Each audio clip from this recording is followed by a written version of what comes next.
नमस्कार दोस्तों, एक बार फिर से आप सभी का स्वागत है।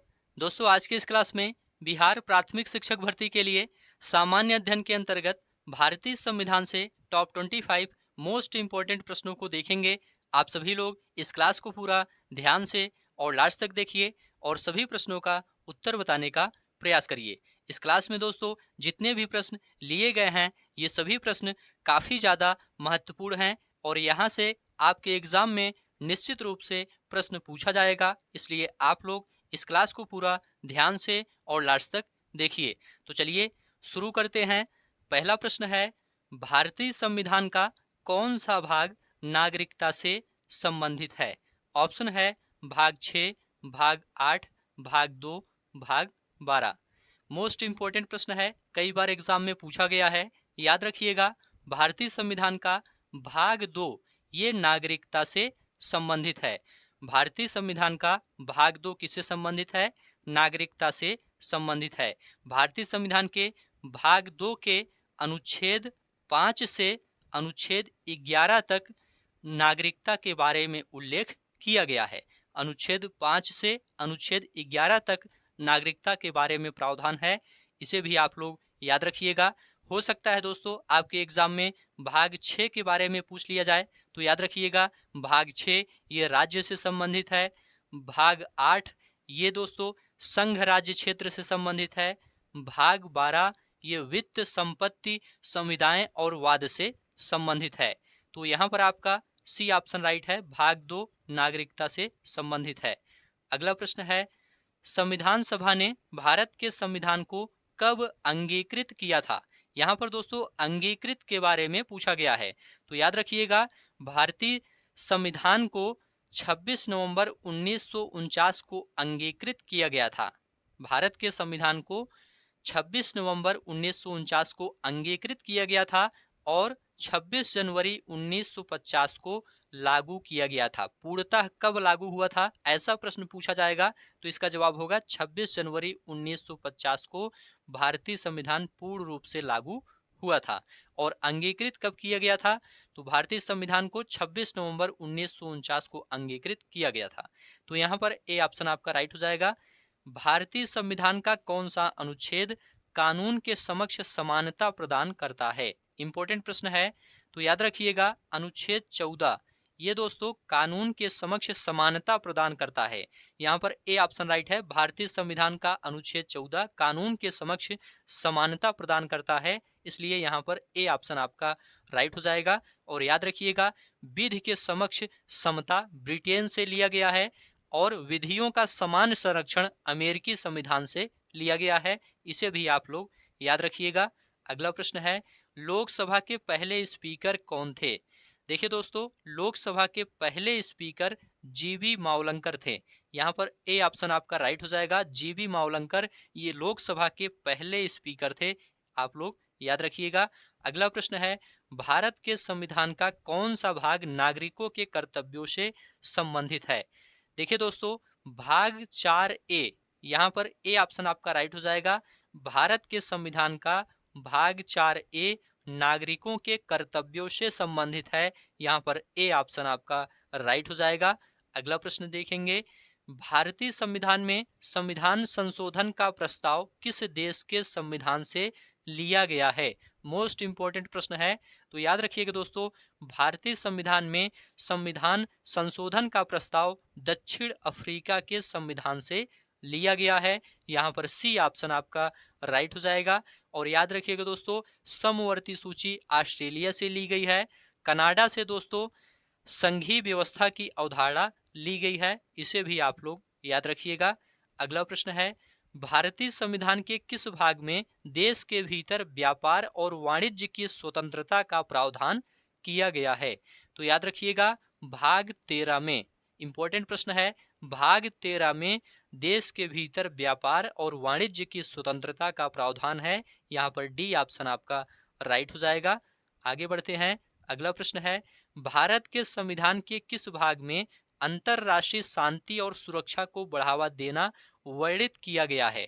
तो याद रखिएगा दोस्तों, राज्य के नीति निदेशक सिद्धांत में अंतरराष्ट्रीय शांति और सुरक्षा को बढ़ावा देना वर्णित किया गया है, इसलिए सी ऑप्शन आपका राइट हो जाएगा। राज्य के नीति निर्देशक सिद्धांतों का दोस्तों अनुच्छेद 51 उपबंध करता है कि राज्य अंतरराष्ट्रीय शांति और सुरक्षा की अभिवृद्धि करने, राष्ट्रों के बीच न्यायपूर्ण और सम्मानपूर्ण संबंधों को बनाए रखने का प्रयास करेगा। चलिए आगे बढ़ते हैं। भारतीय संविधान का कौन सा अनुच्छेद राज्यों में राज्यपालों का प्रावधान करता है? तो याद रखिएगा अनुच्छेद 153, भारतीय संविधान का अनुच्छेद 153 राज्यों में राज्यपालों का प्रावधान करता है। यहाँ पर डी ऑप्शन आपका राइट हो जाएगा। बात करेंगे दोस्तों अनुच्छेद 136 की, तो ये अपील के लिए उच्चतम न्यायालय की विशेष इजाजत से संबंधित है। अनुच्छेद 148 भारत का नियंत्रक महालेखा परीक्षक से संबंधित है। और अनुच्छेद 124 ये उच्चतम न्यायालय की स्थापना और गठन से संबंधित है। अनुच्छेद 124 ये भी काफी ज्यादा इंपॉर्टेंट है, यहाँ से भी प्रश्न पूछा गया है। अनुच्छेद 124 उच्चतम न्यायालय की स्थापना और गठन से संबंधित है। यहाँ पर दोस्तों डी ऑप्शन आपका राइट हो जाएगा। अनुच्छेद 153 राज्यों में राज्यपालों का प्रावधान करता है। अगला प्रश्न है, भारतीय संविधान में मौलिक अधिकारों की सूची किसके संविधान से ली गई है? देखिए दोस्तों भारतीय संविधान में मौलिक अधिकारों की सूची अमेरिका के संविधान से ली गई है। यहाँ पर ए ऑप्शन राइट है। कनाडा के संविधान से संघीय व्यवस्था ली गई है। ब्रिटेन से संसदीय प्रणाली ली गई है। फ्रांस से प्रस्तावना में स्वतंत्रता, समानता एवं बंधुता के आदर्श लिए गए हैं। आयरलैंड से नीति निर्देशक सिद्धांत लिए गए हैं। यहाँ पर ए ऑप्शन राइट है। कौन सा अनुच्छेद भारत के राष्ट्रपति के महाभियोग के प्रावधानों से संबंधित है? मोस्ट इंपोर्टेंट प्रश्न है, याद रखिएगा। अनुच्छेद 61 भारत के राष्ट्रपति के महाभियोग के प्रावधानों से संबंधित है। यहाँ पर ए ऑप्शन राइट है। राज्यसभा के सदस्यों का निर्वाचन कितने वर्षों की कालावधि के लिए होता है? देखिए दोस्तों राज्यसभा के सदस्यों का निर्वाचन 6 वर्षों की कालावधि के लिए होता है। यहाँ पर डी ऑप्शन राइट है। राज्यसभा भारतीय संसद का उच्च सदन होता है, इसे आप लोग याद रखिएगा। और लोकसभा भारतीय संसद का निम्न सदन होता है। यहाँ पर डी ऑप्शन राइट है। राज्यपाल के रूप में नियुक्ति के लिए न्यूनतम आयु कितनी होनी चाहिए?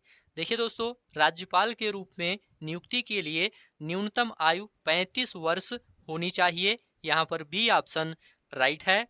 अगला प्रश्न है, भारत के संविधान का कौन सा अनुच्छेद राष्ट्रपति द्वारा क्षमा आदि प्रदान किए जाने और कुछ मामलों में सजा को निलंबित, माफ या कम किए जाने की शक्ति को परिभाषित करता है?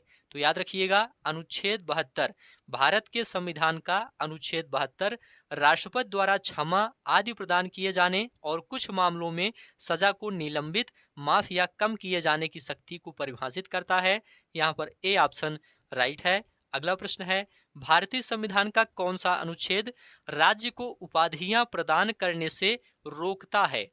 तो देखिए दोस्तों अनुच्छेद 18 ये उपाधियों के अंत से संबंधित है, ये राज्य को उपाधियां प्रदान करने से रोकता है। यहाँ पर डी ऑप्शन राइट है। अगला प्रश्न देखेंगे, भारत के संविधान का कौन सा अनुच्छेद अनुसूचित क्षेत्रों और अनुसूचित जनजातियों के प्रशासन और नियंत्रण से संबंधित प्रावधानों का उल्लेख करता है?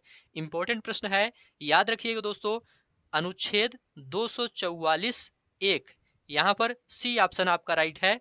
भारत के संविधान का अनुच्छेद 244 1 अनुसूचित क्षेत्रों और अनुसूचित जनजातियों के प्रशासन और नियंत्रण से संबंधित प्रावधानों का उल्लेख करता है। यहाँ पर सी ऑप्शन राइट है, अनुच्छेद 244 1। चलिए आगे बढ़ते हैं। संविधान सभा के संवैधानिक सलाहकार कौन थे? संविधान सभा के संवैधानिक सलाहकार कौन थे? तो यहाँ पर आपका राइट आंसर है B N Rao. B option आपका राइट है। संविधान सभा के संवैधानिक सलाहकार बी एन राव थे। यहाँ पर बी ऑप्शन राइट है। अगला प्रश्न है, भारतीय संविधान के किस अनुच्छेद में कहा गया है कि भारत का एक राष्ट्रपति होगा? मोस्ट इंपोर्टेंट प्रश्न है।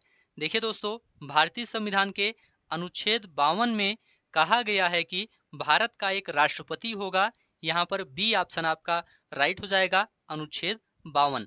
और दोस्तों अनुच्छेद 54 ये राष्ट्रपति के निर्वाचन से संबंधित है। अनुच्छेद 58 राष्ट्रपति निर्वाचित होने के लिए योग्यताओं से संबंधित है। अनुच्छेद 55 राष्ट्रपति के निर्वाचन की रीति से संबंधित है। राष्ट्रपति के निर्वाचन की रीति से संबंधित है अनुच्छेद 55। यहाँ पर दोस्तों बी ऑप्शन राइट है। अनुच्छेद 52 में कहा गया है कि भारत का एक राष्ट्रपति होगा। अगला प्रश्न है, राज्य लोक सेवा आयोग के सदस्यों की नियुक्ति कौन करता है? देखिए दोस्तों, राज्य लोक सेवा आयोग के सदस्यों की नियुक्ति राज्यपाल करता है। यहाँ पर बी ऑप्शन राइट है। और ध्यान रखिएगा, संघ लोक सेवा आयोग के सदस्यों की नियुक्ति राष्ट्रपति करता है। संघ लोक सेवा आयोग के सदस्यों की नियुक्ति राष्ट्रपति करता है, जबकि राज्य लोक सेवा आयोग के सदस्यों की नियुक्ति राज्यपाल करता है। अगला प्रश्न है, कौन सा अनुच्छेद अल्पसंख्यकों के हितों के संरक्षण से संबंधित है? देखिए दोस्तों, अनुच्छेद 29 ये अल्पसंख्यकों के हितों के संरक्षण से संबंधित है। यहाँ पर सी ऑप्शन राइट है, अनुच्छेद 29। अनुच्छेद 18 उपाधियों के अंत से संबंधित है।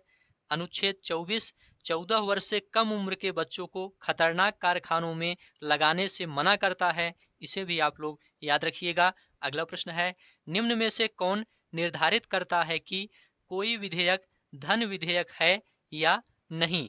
तो याद रखिएगा, लोकसभा अध्यक्ष यह निर्धारित करता है कि कोई विधेयक धन विधेयक है या नहीं। यहाँ पर सी ऑप्शन राइट है। अनुच्छेद 110 में धन विधेयक की परिभाषा दी गई है। इसे भी आप लोग याद रखिएगा, एग्जाम में पूछा जाता है। अनुच्छेद 110 किससे संबंधित है? तो याद रखिएगा, अनुच्छेद 110 धन विधेयक से संबंधित है। अगला प्रश्न है, राज्यों के महाधिवक्ता की नियुक्ति कौन करता है? देखिए दोस्तों, राज्यों के महाधिवक्ता की नियुक्ति राज्य के राज्यपाल करते हैं। यहाँ पर बी ऑप्शन राइट है, राज्य के राज्यपाल। अनुच्छेद 165 में देखिए दोस्तों, अनुच्छेद 165 में राज्य के महाधिवक्ता पद की व्यवस्था की गई है। इसे भी आप लोग याद रखिएगा। अगला प्रश्न देखेंगे, भारतीय संविधान का कौन सा अनुच्छेद राज्य को अंतर्राष्ट्रीय शांति और सुरक्षा की अभिवृद्धि का निर्देश देता है? याद रखिएगा, भारतीय संविधान का अनुच्छेद 51 राज्य को अंतर्राष्ट्रीय शांति और सुरक्षा की अभिवृद्धि का निर्देश देता है। यहाँ पर बी ऑप्शन राइट है, अनुच्छेद 51। अगला प्रश्न देखेंगे, भारत के संविधान सभा की पहली बैठक की अध्यक्षता किसने की थी? देखिए दोस्तों, भारत के संविधान सभा की पहली बैठक की अध्यक्षता डॉक्टर सच्चिदानंद सिन्हा ने की थी। यहाँ पर बी ऑप्शन राइट है। भारत के संविधान सभा की प्रथम बैठक दोस्तों 9 दिसंबर 1946 को हुई थी। कब हुई थी? 9 दिसंबर 1946 को हुई थी। इसके अस्थायी अध्यक्ष डॉक्टर सच्चिदानंद सिन्हा थे। 9 दिसंबर 1946 को जो पहली बैठक हुई संविधान सभा की, इसके अस्थायी अध्यक्ष कौन थे? डॉक्टर सच्चिदानंद सिन्हा थे। इसके बाद दोस्तों 11 दिसंबर 1946 को डॉक्टर राजेंद्र प्रसाद को संविधान सभा का अस्थायी अध्यक्ष चुना गया था। तो यहाँ पर आपका बी ऑप्शन राइट है। अगला प्रश्न है, भारतीय संविधान का अनुच्छेद 51A किससे संबंधित है? देखिए दोस्तों, भारतीय संविधान का अनुच्छेद 51A मूल कर्तव्य से संबंधित है। यहाँ पर बी ऑप्शन राइट है। मूल कर्तव्य रूस के संविधान से प्रेरित है। इसे भी आप लोग याद रखिएगा। तो इस प्रकार से आज की यह क्लास यहीं पर समाप्त होती है। ये सभी प्रश्न आपके एग्जाम के लिए काफ़ी ज़्यादा इम्पोर्टेंट हैं। उम्मीद है यह क्लास आपको अच्छा लगा है तो चैनल को सब्सक्राइब करिए, दोस्तों में शेयर करिए और कमेंट में लिखकर ज़रूर बताइए।